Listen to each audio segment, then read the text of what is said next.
I think teams are constantly in firefighting mode. They're constantly feeling very reactive, and they're in that busy cycle.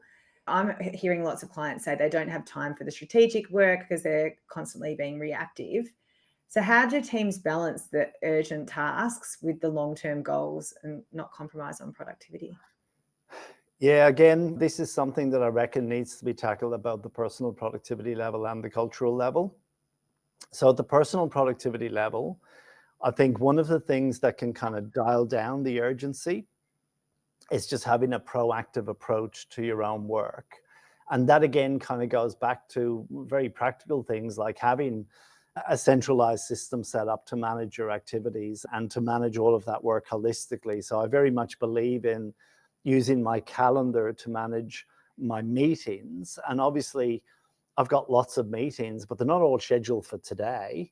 Some of them are scheduled for tomorrow or later on this week or next week and for several weeks or months in advance. It's the same with my priorities. I believe in proactively scheduling my work so that I've got a clear and focused list of things that I need to do today. But I've also got tasks scheduled for tomorrow, and I've got things scheduled for later in the week, and I've already got things scheduled for next week and beyond. So the idea of thinking about a piece of work and asking yourself the question, what's the next step with this? And when am I going to try and do it? And then making it visible in your workflow.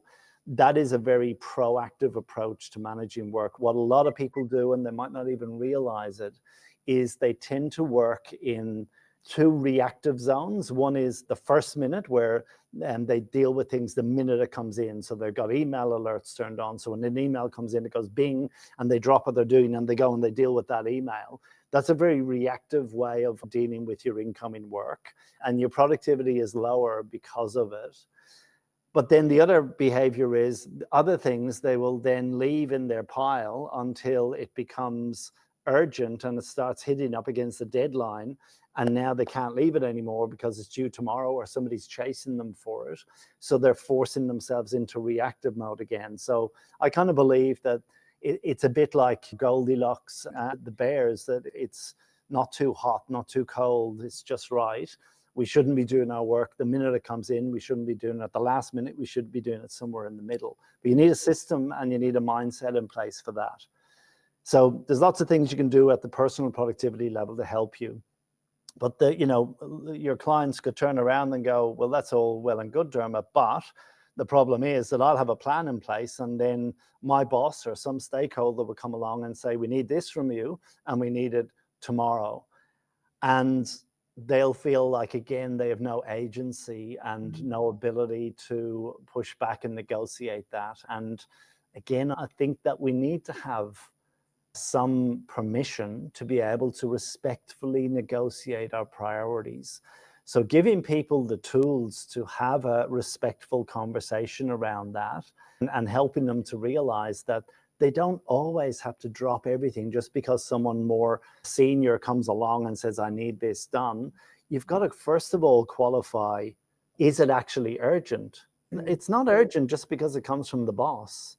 I work with a lot of CEOs who kind of say to me, you know what, I ask people to do things and they do them immediately. And I'm kind of spend half my time going, no, don't make it urgent just because it's from me. I'll tell you if it's urgent. But people make it urgent because it comes from the senior person.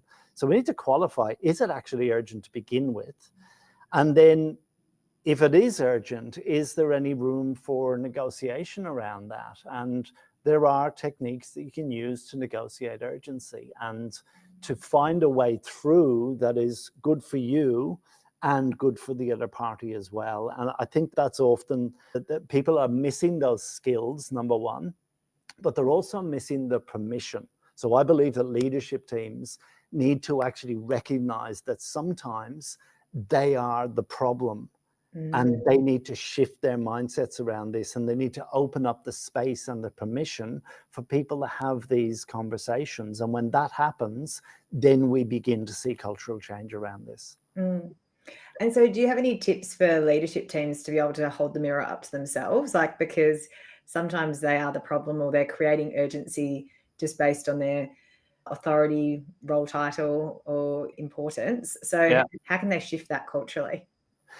Yeah, look, I think a lot of the time it's not even conscious. They don't even realize they're doing it. Mm. It's just the way it is. It's become the way that people work. And I think that they need to do some self-reflection and realize the power that they actually wield and be very careful about clearly communicating expectations around deadlines and things like that. So if they request a piece of work and they don't give any guidance around when it's due, then people will either make the decision that it's urgent because it comes from the senior person, or they'll just stick it in the pile and they'll leave it for later, and potentially you have to chase them on it. So just being really clear and consistent about, this is what I need from you, this is when I need it by, and then open the space for people to push back on that if they're not able to meet that deadline, or they need help reprioritizing other priorities to be able to switch to that particular deadline. So that'd be one thing they could do. I reckon the second thing is coaching their team on some frameworks around prioritization and creating some alignment within the team around priorities. So I guess the challenge that I often see is I see urgency and I see importance as two lenses that you can look at your work through. And in the worst case scenario, what you have are teams who look at everything through the urgency lens, and that's pretty much all they do. They just ask themselves the question, how is this? And if it's urgent, they drop everything and deal with it. If it's not urgent, they stick it in the pile for later on.